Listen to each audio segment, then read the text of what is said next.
My name's Matt Ferko. I'm 47 years old. I have MS, and I've been living with MS for 18 years.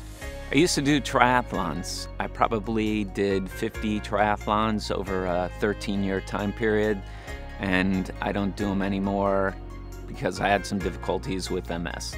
Initially, when I had these symptoms which led to MS, I was scared more because I just didn't know what was happening to me.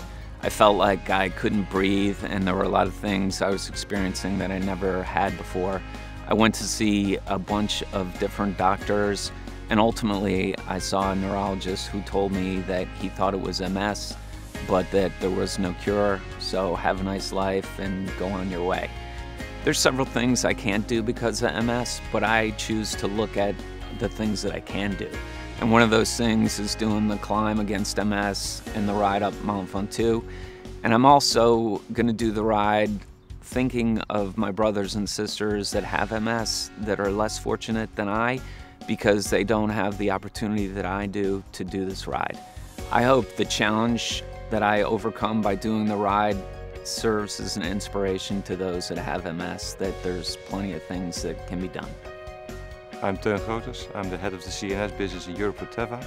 Today we are in the beautiful village of Klimmen in the south of the Netherlands, and we are just about to go training for climbing against MS. I found out about climbing against MS when I was online looking for cycling gear. The web shop that sold that cycling gear actually happens to be the main sponsor of Climbing Against MS, or Klimmen tegen MS in Dutch. And the goal of this initiative was to raise funds for research into improving the quality of life of MS patients. Now, this fits perfectly with Teva's philosophy of working together on getting a better life or creating a better life for patients. So I thought it was a good idea to participate in this event. When I started this 2 weeks before the deadline, we had about 15 people registered. However, in the last 2 weeks up to the deadline, we ended up with 104 participants for Teva who will ride up Mont Ventoux. We will ride through the hills in Holland and Belgium, about 100 kilometers in total. Of course, this is nowhere near the huge climb that we have to do on Mont Ventoux, which is about 20 kilometers long, just once.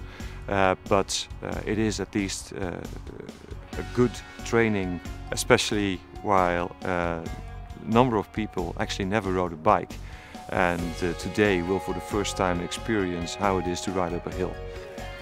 Someone said this was fun.